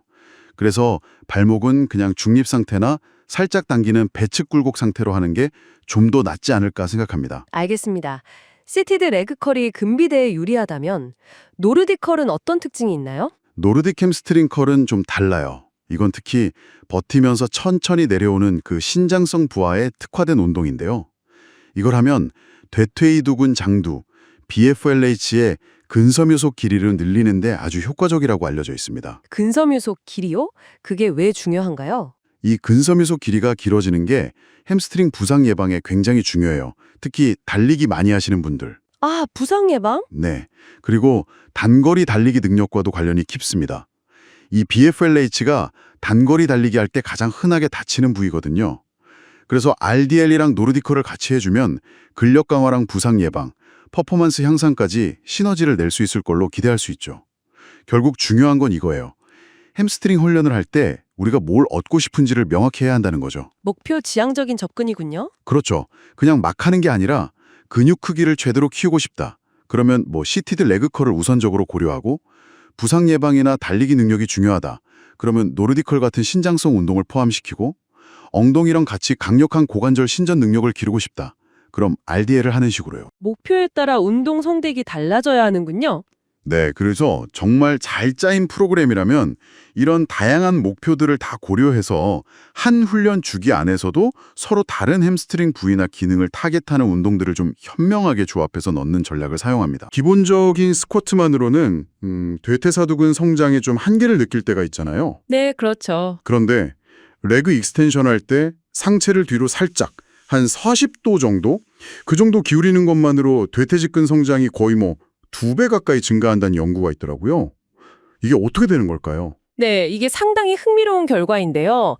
핵심은 대퇴사두근 중 유일하게 대퇴직근만 고관절을 건너간다는 점이에요. 아, 대퇴직근만요? 네, 그래서 상체를 뒤로 기울이면 이 대퇴직근이 시작하는 지점부터 더 늘어나게 돼요. 그러니까 더 스트레칭된 상태가 되는 거죠. 아하. 이 길어진 상태에서 수축을 하니까 근육에 더 강력한 성장 신호가 가는 겁니다. 근데 다른 광배근들은 외측광근이나 내측광근 같은 경우는 상체 기울기랑 성장이랑 큰 관련은 없었어요. 그렇군요. 근데 레그 익스텐션 하면 무릎에 안 좋다는 이야기도 좀 있잖아요. 그 전달력 문제 때문에. 아, 네, 맞아요. 그런 우려가 있죠. 무릎에 앞뒤로 미끄러지는 힘이 가해진다는 건데요. 네네. 근데 연구들을 좀 보면 이때 그 전방 십자인대, ACL에 가해지는 힘이 실제 인대가 다칠 수 있는 수준보다는 훨씬 낮다고 해요. 오, 그래요? 네, 심지어 걸을 때보다도 적을 수 있다고 하더라고요. 건강한 무릎을 가진 분들이 자세만 제대로 잡고 한다면 대퇴사두근 고립시키는 데는 꽤 안전하고 효과적인 운동이 될 수 있는 거죠. 어떤 각도에서는 스쿼트보다 오히려 그 슬개 대퇴 관절, 그러니까 무릎 앞쪽 관절 스트레스가 더 적을 수도 있고요. 아, 그렇군요. 그럼 대퇴사두근 운동으로 또 그 리버스 노르디컬 이것도 있던데요. 특히 내려가는 동작에서 천천히 버티면 엄청난 자극을 준다고요? 네, 맞습니다. 리버스 노르디컬, 이게 대퇴사두근 네 갈래 모두를 아주 강하게 자극하죠. 네. 특히 몸을 뒤로 넘기면서 내려가니까 대퇴직근하고 고관절 굴곡근까지 같이 쓰게 돼요. 아, 고관절 골곡근까지? 네. 그래서 근력이랑 근육 크기 늘리는 것뿐만 아니라 이 근육들의 가동 범위 개선이나 또 감속 능력을 키워서 부상 위험을 줄이는 데도 도움이 될 수 있습니다. 근데 이거 좀 어렵지 않나요, 처음엔? 맞아요. 처음엔 맨몸으로 하기 힘들 수 있어요. 그럴 땐 앞에 저항 밴드 같은 걸 걸어놓고 약간 보조를 받으면서 시작하면 좋습니다. 점진적으로 힘을 키워 나가는 거죠. CC 스쿼트는 어때요? 이것도 대퇴사두근 고립하고 스트레칭 효과는 좋다는데 무릎 부담이 크다는 말도 많고요. 네, CC 스쿼트. 이건 정말 장단점이 뚜렷한 운동이죠. 그 무릎이 발끝보다 엄청 앞으로 나가잖아요. 왜 그렇죠? 그 자세 때문에 슬개건, 그러니까 무릎 힘줄이랑 관절 자체의 부담이 꽤 퍼요. 아, 그래서 이걸 안전하게 하려면 일단 대퇴사두근 힘도 충분해야 하고 균형 감각, 또 무릎이랑 발목 유연성도 다 필요해요. 그리고 동작은 아주 천천히 통제하면서 해야 하고요. 팍 튕기거나 빠르게 하면 절대 안 되죠. 상당히 조심해야겠네요. 네, 안전성에 대해서도 전문가들 의견이 좀 갈리기도 하고요. 그래서 만약 하신다면 아주 신중하게 접근해야 하고, 뭐랄까, 스쿼트 같은 기본 운동을 보충하는 정도로 생각하는 게 좋습니다. 네, 알겠습니다. 대퇴사두근 운동은 이 정도로 하고 이제 많은 분들이 정말 키우기 어렵다고 하시는 부위죠? 종아리로 넘어가 볼까요? 네, 종아리. 여기는 크게 두 근육을 기억하시면 좋아요. 우리가 흔히 알통이라고 부르는 바깥쪽 근육이 비복근이고요. 네, 그 안쪽 깊숙이 있는 넓적한 근육이 가자미근입니다. 비복근, 가자미근. 네. 중요한 차이가 뭐냐면 비복근은 무릎 위에서 시작해요. 그래서 무릎이랑 발목 두 관절을 다 지나가고요.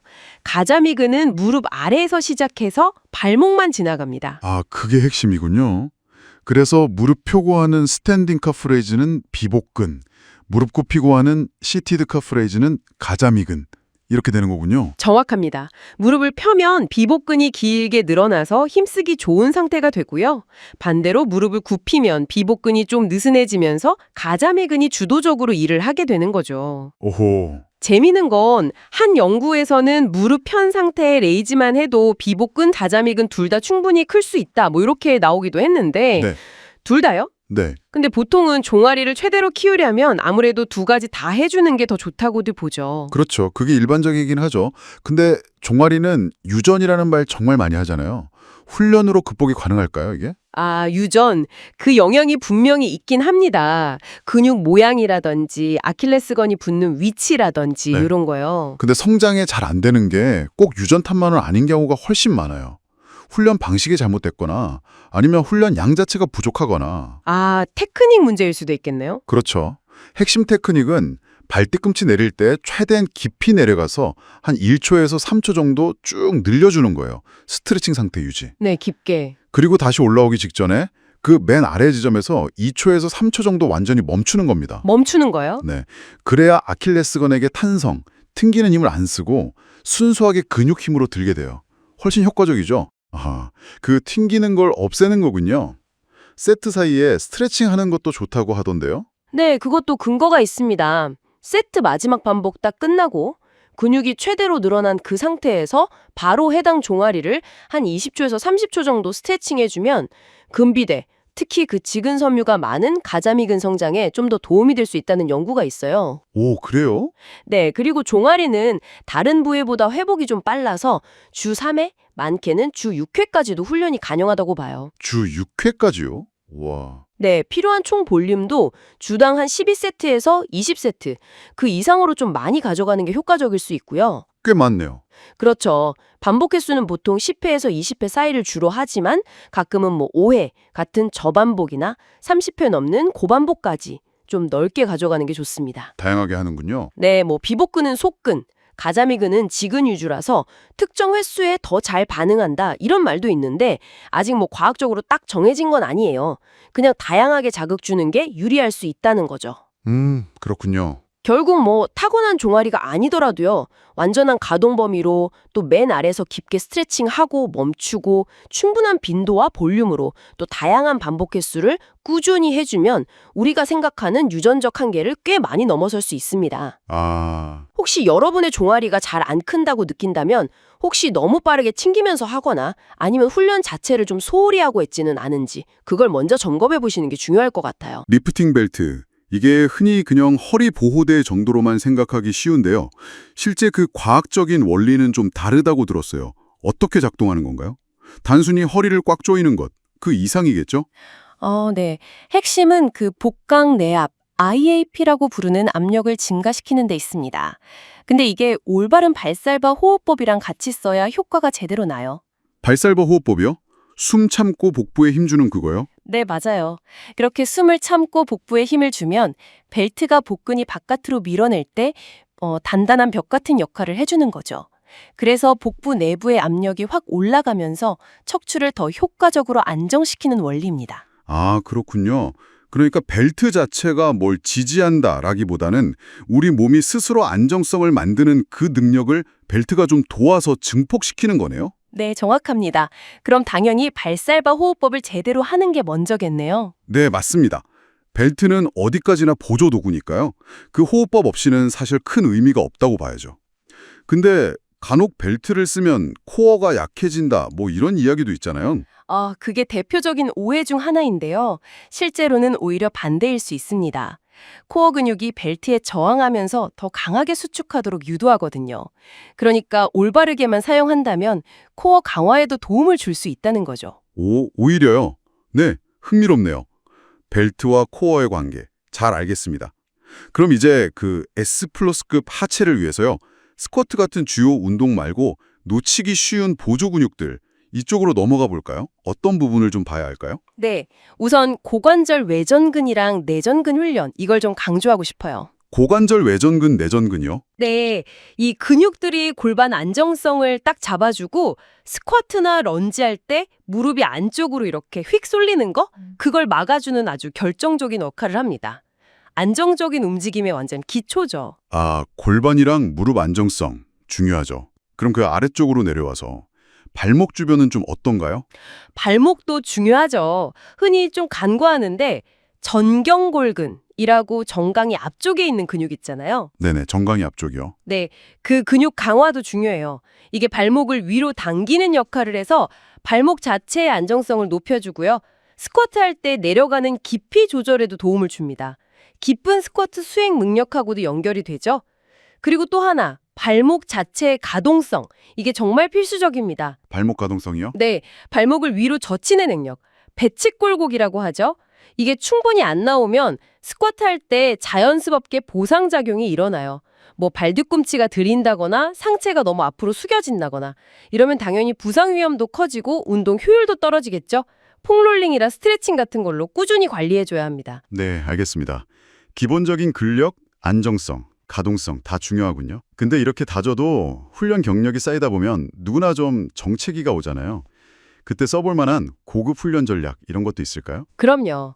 예를 들어서 가변 저항 훈련이라는 게 있습니다. 가변 저항이요? 밴드나 체인 같은 거 쓰는 건가요? 네, 맞아요. 밴드나 체인을 이용해서 운동하는 건데요. 예를 들어 스쿼트를 할 때 앉았다가 일어설수록 저항이 점점 강해지게 만드는 방식이에요.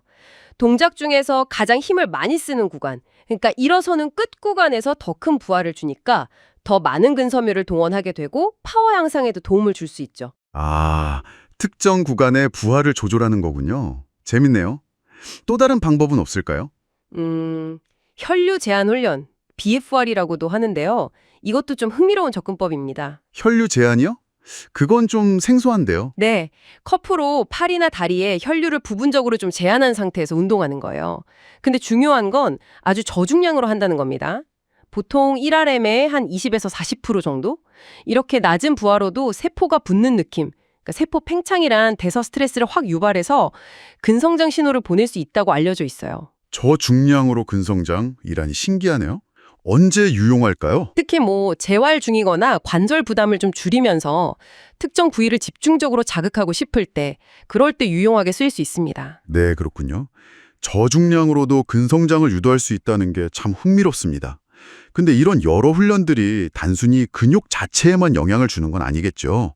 신경계 역할도 상당히 중요하다고 들었거든요. 아, 정확하게 보셨습니다. 저항훈련이라는 게 근육 크기를 키우는 것만큼이나 우리 신경계가 근육을 더 효율적으로 쓰도록 적응시키는 과정이기도 하거든요. 신경계의 효율성이요? 네, 예를 들어서 더 많은 운동 단위를 동시에 딱 동원하는 능력이라든지 아니면 신경 신호가 발사되는 그 빈도를 높이는 것 같은 것들이죠. 이런 신경계 적응은 근육 크기가 눈에 띄게 커지기 전에도 나타나서 힘을 더 효과적으로 발휘하게 만들어줍니다. 그래서 고중량 훈련이나 플라이오메트릭스 같은 폭발적인 움직임, 다양한 스쿼트 변형 같은 것들이 이런 신경계 적응을 촉진하는데 도움이 되죠. 와, 정말 그렇군요. 결국 이 S+급 하체 훈련이라는 게 그냥 단순히 무게만 드는 문제가 전혀 아니네요. 벨트 사용법 같은 기본부터 시작해서 보조 근육 강화, 가동성 확보, 그리고 가변 저항이나 BFR 같은 고급 전략, 심지어 눈에 보이지 않는 신경계 적응까지 고려할 게 정말 많습니다. 네, 맞습니다. 그래서 중요한 건 이 요소들을 그냥 각각의 기술로만 보는 게 아니라 어떻게 잘 통합해서 시너지 효과를 낼 것인가, 이게 핵심인 거죠. 예를 들자면 훈련 주기와 계획 안에서 어떤 시기에는 방어 향상을 목표로 가변 저항 훈련을 넣고 또 어떤 회복 주간에는 관절 부담은 줄이면서 근육 자극은 유지하기 위해 BFR을 활용하는 식으로요. 개별 전략들의 원리를 잘 이해하고 전체적인 훈련 목표랑 현재 우리 몸 상태에 맞춰서 이걸 유기적으로 조합하는 지혜가 필요하다고 할 수 있겠습니다. S+급 훈련에서 성공하려면요, 몇 가지 핵심 원리에 대한 이해가 먼저 필요한 것 같아요. 가장 기본이면서도 중요한 거, 바로 점진적 과부하죠. 네, 맞아요. 시간이 지나면서 훈련 부하를 계속 점진적으로 늘려나가야 몸이 적응하고 또 발전할 수 있다는 거잖아요. 그렇죠. 근데 이게 단순히 무게만 늘리는 게 아니라 횟수나 세트 수를 늘리거나 아니면 휴식 시간을 줄이는 거, 이런 것도 다 과부하가 될 수 있고요. 맞습니다. 근데 이제 부하만 늘린다고 다 되는 건 아니고 여기에 특수성 원리가 더해져야 해요. 그러니까 우리가 목표로 하는 결과 있잖아요. 특정 각도에서의 힘이라든지 특정 속도에서의 파워라든지 아, 네네. 이런 목표랑 직접적으로 관련된 훈련을 해야 그 효과를 제대로 볼 수 있다는 거죠. 목표에 딱 맞게 훈련을 설계하는 거. 그렇군요. 목표를 정하고 거기에 맞춰서 부하를 점진적으로 늘린다. 아, 그리고 또 중요한 게 사람마다 다 다르다는 거. 아, 개별성. 네. 네, 개별성 원리인데 유전적인 거나 운동 경력, 회복 능력, 이게 다 다르니까 훈련 프로그램도 당연히 각자에게 맞춰야 하는 거고요. 그렇죠. 그 에릭 헬ms 같은 전문가도 최근에는 실패 지점까지 얼마나 가깝게 운동하느냐, 이쪽으로 좀 생각이 바뀌었다고 하던데, 이게 딱 개인 반응을 보면서 조절하는 좋은 예시 같아요. 맞아요. 그래서 진짜 N은 1 실험이라는 말이 나오는 것 같아요. 자기 자신을 대상으로 계속 실험하고 조절해 나가는 거예요. 네, 자기 조절 능력 중요하죠. 그리고 또 훈련이 너무 똑같으면 좀 지루해지거나 정체계가 올 수 있잖아요. 아, 그렇죠. 그래서 다양성 원리도 필요해요.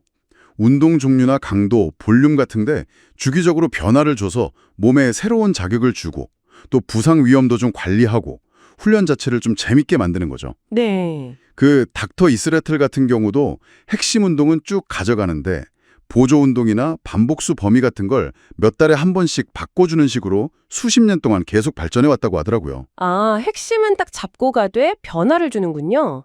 좋은데요? 그리고 이 모든 게 가능하려면 결국엔 일관성. 그렇죠. 제일 중요하죠. 아무리 계획이 좋아도 꾸준히 안 하면 사실 의미가 없으니까요. 닥터 이스라텔도 처음엔 운동 재미없었다고. 근데 그냥 꾸준히 했더니 결국 즐기게 됐다고. 맞아요. 일단 꾸준히 하는 게 기본이 되어야 이런 세부적인 원리들을 적용해서 최적화하는 게 빛을 발하는 거죠. 네. 그럼 일관성이 확보됐다고 치고 이제 실제 훈련 변수들을 좀 세밀하게 봐야 할 텐데요. 예를 들어 훈련 볼륨, 그러니까 총 운동량이 근성장에 중요하다고 하잖아요. 네, 세트 곱하기 반복수 곱하기 무게. 근데 이게 무조건 많다고 좋은 건 아니에요. 의미 없이 막 세트 수만 채우는 정크 볼륨이라고 하죠. 이런 건 피하고 아, 정크 볼륨. 각 세트가 근육에 충분한 자극을 주는 그런 스마트 볼륨을 추구해야 해요. 보통 주당 근육 그룹별로 한 10세트에서 20세트 정도가 효과적인 범위라고들 하는데 사실 더 중요한 건 그 세트 하나하나의 질이에요. RIR이라고 실패 지점까지 한 1회에서 3회 정도 여유를 두는 강도, 그게 중요해요. 세트의 질. 네. 그럼 훈련 강도, 그러니까 얼마나 무겁게 드느냐는 어떻게 조절해야 할까요? 이것도 목표 따라 다르겠죠. 당연하죠. 근육 크기를 키우는 근비대가 목표라면 보통 1RM의 한 65에서 85% 정도, 반복수로는 6회에서 12회 정도가 예전부터 권장됐었죠. 네. 근데 요즘은 뭐 그것보다는 실패 지점에 얼마나 가깝게 갔느냐가 더 중요하다고 보면서 5회에서 30회까지 꽤 넓은 범위를 효과적으로 보기도 해요. 아, 범위가 넓어졌군요. 네. 물론 순수하게 힘, 근력을 키우는 게 목적이면 1RM의 85% 이상, 그러니까 1회에서 6회 반복 가능한 고강도 훈련이 여전히 중요하고요. 그렇군요. 그리고 훈련 빈도, 특정 근육을 일주일에 몇 번이나 자극하느냐, 이것도 중요하잖아요. 네, 중요하죠. 근성장을 위해서는 주 1회보다는 주 2회 이상 훈련하는 게 더 효과적이라는 연구 결과가 꽤 많아요. 이게 근육 단백질 합성 반응이 훈련하고 나서 한 24시간에서 48시간 정도 가거든요. 아, 네. 그 주기에 맞춰서 그렇죠. 그 주기에 맞춰서 다시 자극을 주는 게 성장에 더 유리하다는 거죠. 운동 선택도 빼놓을 수 없고요. 스쿼트나 데드리프트 같은 다관절 운동은 여러 근육을 같이 쓰니까 전반적인 근력이나 근육 크기 키우는데 정말 효과적이고 어떤 면에서는 기반을 다지는데 필수적이라고 할 수 있죠. 맞아요. 기반. 반면에 단관절 운동은 특정 근육만 딱 고립시켜서 자극하거나 아니면 약점 부위를 보완하는 데 좀 더 유용하고요. 아까 그 닥터 이스라텔이 다관절 기본 운동은 결코 당신을 배신하지 않을 것이라고 했다는 말이 참 인상 깊었어요. 네, 기본에 충실해야죠. 그리고 세트 사이 휴식 시간도 목표에 따라 달라져야 해요. 근비대가 목표면 보통 30초에서 한 90초 사이. 네. 근력 향상이 목표면 좀 더 길게 2분에서 3분 정도 쉬어주는 게 일반적이고요. 뭐 지구력 향상이나 대사 스트레스를 확 높이고 싶으면 더 짧게 쉴 수도 있고요. 네. 그리고 이 모든 변수들을 제대로 활용하기 위한 진짜 기본 중에 기본? 자세죠. 네, 정확한 기술과 자세. 부상 예방하고 목표 근육에 제대로 자극 주려면 자세가 너무 중요하죠. 닥터 S 라이텔도 초기에 부상 겪고 나서 파워리프팅 배우면서 자세 교정하고 나서야 꾸준히 성장했다고 하니까요. 맞아요. 장기적으로 보면 이 변수들을 계속 똑같이 가져갈 수는 없잖아요. 그래서 주기화 전략이 필요해요. 아, 주기화. 네. 훈련 볼륨이나 강도 같은 걸 계획적으로 바꿔가면서 효과는 최대로 끌어올리고 정체기는 막는 그런 장기적인 계획인데요. 크게 보면 뭐 매크로 사이클, 연간, 메소 사이클, 수주 수개월, 마이크로 사이클, 주간 이렇게 나누죠. 전통적인 방식으로는 선형 주기화가 있었죠. 훈련 기간이 진행되면서 볼륨은 점점 줄이고 강도는 높여가는 방식. 네. 계획하기는 좀 쉬운데 특정 시점에 딱 맞춰서 컨디션을 최고로 만들어야 할 때 피킹이라고 하죠. 그럴 때 유리해요. 근데 좀 단조로울 수 있고 다양한 능력을 동시에 키우기는 좀 어렵고요. 그래서 요즘엔 좀 더 유연한 방식, 파동형 주기화 같은 걸 많이 쓰는 것 같아요. DUP나 WUP라고 하는. 맞아요. 매일 훈련할 때마다 아니면 주 단위로 볼륨이랑 강도의 변화를 더 자주 주는 거죠. 예를 들어 스쿼트를 주 3회 한다면 한 번은 근비대 위주로 좀 가볍게 많이, 다음엔 근력 위주로 무겁게 적게, 그 다음엔 파워 위주로 빠르게 이런 식으로요. 아, 매번 다르게. 네, 이러면 다양한 자극을 주니까 여러 능력을 동시에 키우고 정체기 뚫는 데 좀 유리할 수 있어요. 다만 설계가 조금 복잡하고 필요 관리가 좀 더 중요해지죠. 또 다른 방식으로는 블록 주기화도 있죠. 훈련 기간을 특정 목표 블록으로 나누는 거예요. 뭐 근육량 축적 블록, 근력 전환 블록, 최대 능력 실현 블록 이런 식으로. 그렇죠. 각 블록마다 해당 목표에 집중하는 방식인데 특정 능력을 확 끌어올리는 데는 효과적일 수 있어요. 근데 블록 바뀔 때 이전에 했던 능력치가 좀 떨어질 위험이 있고 이것도 계획이 좀 복잡할 수 있고요. 훈련 순서도 은근히 중요하잖아요. 보통은 에너지가 많이 들거나 기술적으로 어려운 운동, 아니면 내가 제일 중요하게 생각하는 부위 운동을 훈련 초반에 하죠. 네, 아직 덜 지쳤을 때 최대 효과를 내려고요. 그리고 운동 간섭 효과라는 것도 생각해야 하고요. 아, 맞아요. 예를 들어 팔 운동, 이두커를 먼저 해버리면 나중에 등 운동할 때 이두가 먼저 지쳐서 제대로 못할 수도 있으니까. 그렇죠. 그래서 보통은 다관절 운동 먼저 하고 단관절 운동 나중에, 큰 근육 먼저 하고 작은 근육 나중에, 이런 순서로 많이 하죠. 약점 부위 공략하는 것도 전략이 필요할 것 같아요. 그냥 무작정 더 하는 게 아니라. 네, 일단 원인을 파악하는 게 중요해요. 왜 약점인지. 그리고 나서는 해당 부위 훈련 빈도나 볼륨을 좀 늘려보거나 아니면 훈련 순서를 맨 앞으로 당겨보는 방법도 있고요. 네. 선피로나 드롭 세트 같은 고급 테크닉도 있지만 이건 오버트레이닝 위험이 있으니 좀 신중해야 하고요. 단순히 양만 늘리는 게 아니라 기술적인 완성도를 높이고 그 마음 근육 연결, 이것도 중요해요. 정말 훈련만큼이나 아니 어쩌면 더 중요한 게 회복 같아요. 특히 전략적 디로딩. 아, 디로딩 중요하죠. 네. 일부러 훈련 강도나 볼륨을 줄이는 기간을 갖는 거예요.